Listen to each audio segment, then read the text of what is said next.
AELC. Okay everyone, so this is Eunice once again, and for today we will be doing a different lesson and we will focus in commonly confused words. Alright, so for today we will be dealing with, well, two sets of confused words that many of you guys are still confused right now. So let's have a further discussion in terms of the definition, and I'll be giving you some useful expressions and also some examples about each word. Alright, so let's get started. Alright, so the first one that we have here actually is, well, this is the most common question and misconception about this word actually, and we will be talking about quiet versus quite.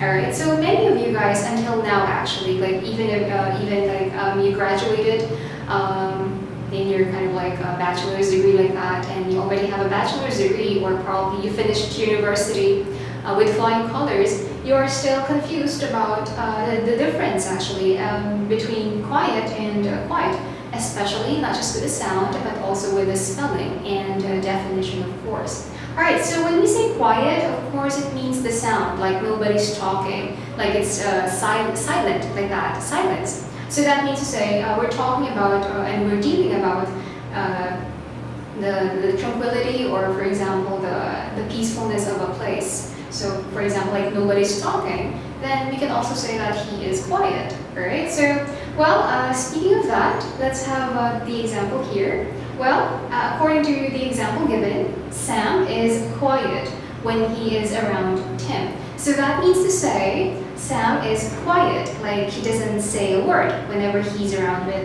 Tim. So therefore we use the word quiet.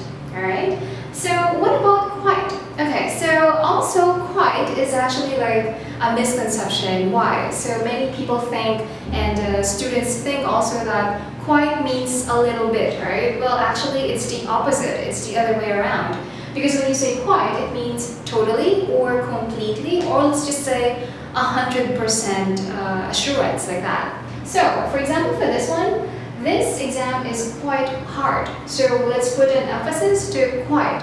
That means to say it's very hard. So you have to be careful when you say quite, okay? So when you say I'm quite hungry, that means you are very hungry. It's not like you're just hungry for a bit, okay? So that's the difference between quiet and quite. Alright, so what about the second one? Well, this is also let's say a commonly confused word, and let's have the difference between, well, we have another set. We actually have weather and weather. Well, actually, if you notice, the sound and pronunciation is just the same. However, when it comes to the meaning, actually, of course, they do have different definitions. So when we say weather, it means it expresses choices or possibilities. So what do I mean by that? Let's take a look at the example here. I don't know whether to go to the party or stay home. Well, actually, the speaker here, he doesn't really have an idea, or he's making choices, or there are some possibilities whether he is going to attend the party or he will just stay at home.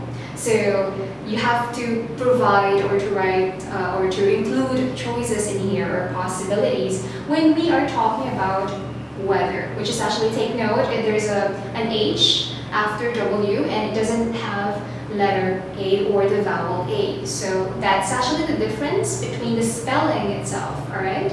So what about the other one?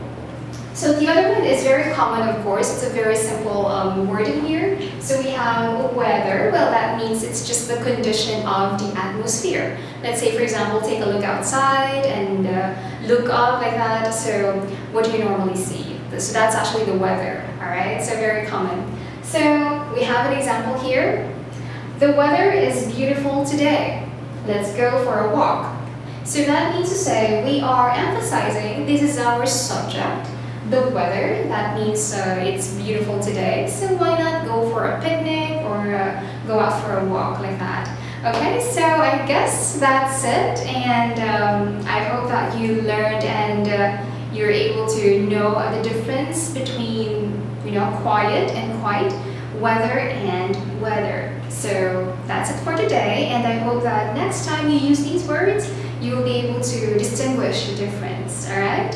So that's it for today, and thank you so much for watching, and I'll see you again soon. Bye!